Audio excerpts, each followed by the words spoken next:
finish up our photo now by repairing areas with the clone stamp and the spot healing brush. For this aspect of the assignment, I want you to first just zoom in to your photo. And we're going to look at this hot spot that's right next to the girl's head, this kind of glare that you might get on some of your photos, or if you were to be repairing older images. This is fairly common. So for this, we're going to be using for this repair, we're going to be using the clone stamp. And you can find the clone stamp in your left toolbar. And we're going to click clone stamp. And we're also going to check the presets, just like with any tool we're using. So I want you to select the pixels.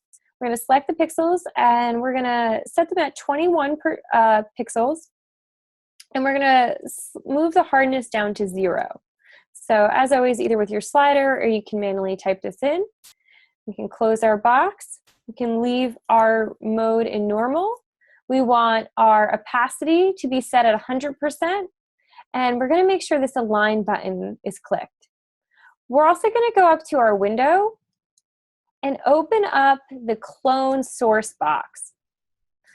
So the clone source box, when we're looking at this box, we want to make sure that the show overlay is clicked on, as well as the clipped. Close this. What we'll be doing with this tool is we'll be picking up an area of the brick that's a little bit darker directly to the right of this hotspot and bringing it over. So we're going to click an area of our brick, and when we click, we're also going to be holding the Alt key. Move this into more of the center.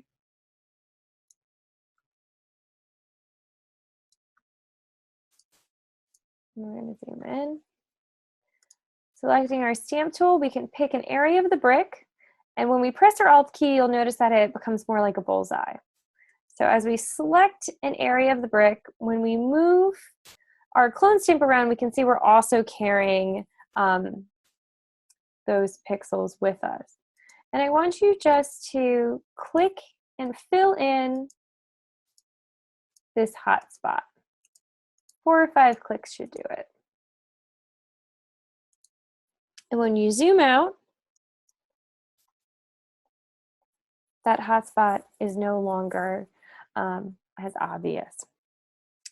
Another way to alter an area is by repairing the area with a spot healing tool. So we're going to do this by first selecting our spot healing brush, which is in our left hand toolbar, right below our eyedropper tool. And we're going to click our spot healing brush. And we're going to check our presets. So I want you to go up to our option bar. And I want you to select the size of this brush. Adjust this to 40 pixels. And we're going to make sure the hardness is set at 100.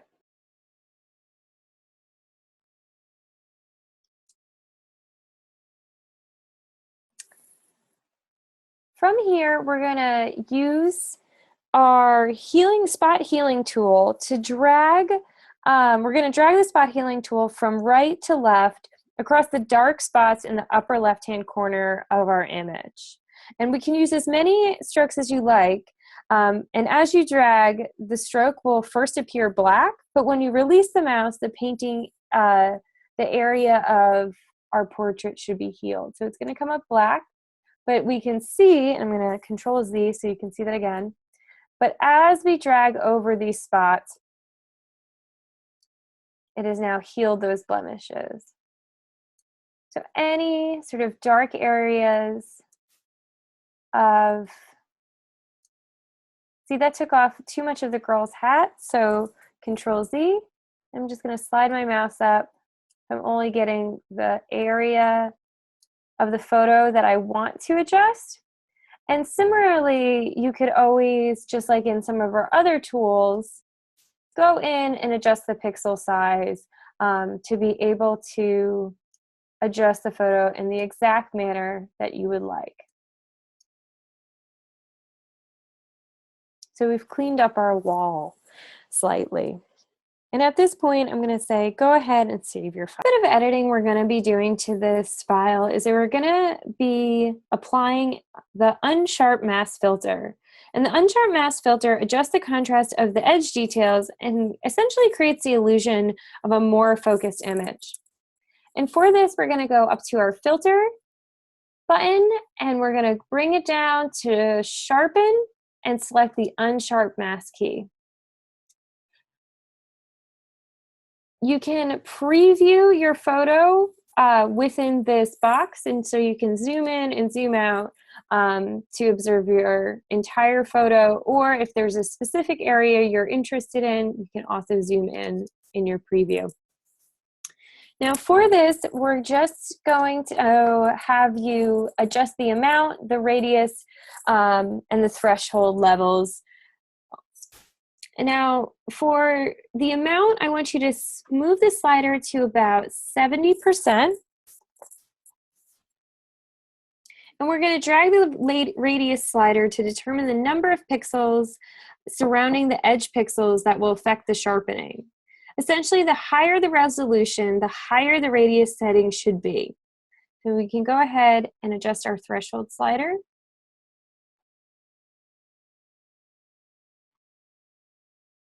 And when we're satisfied with the appearance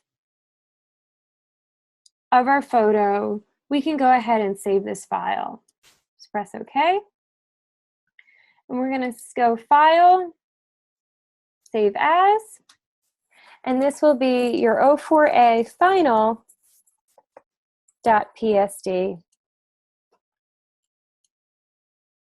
Maximum compatibility is on.